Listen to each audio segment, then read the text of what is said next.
Welcome to the PentagonScene tutorial in Manim, where we'll unravel the secrets of animating pentagons using Python code. Join us on this coding adventure as we draw, animate, and explore the fascinating world of geometric shapes with Manim. Introduction. In this section, we'll explore the basics of drawing a simple pentagon in Manim and witness how animation brings it to life.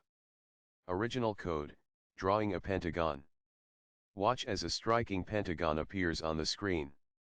The Python code on the right showcases the simplicity and power of Manim in animating complex shapes. Code explanation. Dive into the code explanation to understand each line's significance. By creating a scene, defining a pentagon, and using animation functions, you can elevate your mathematical animations.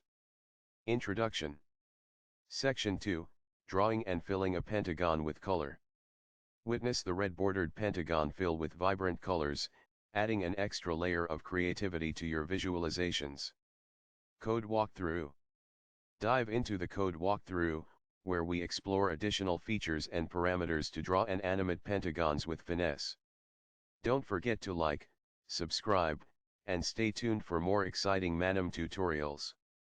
Happy coding!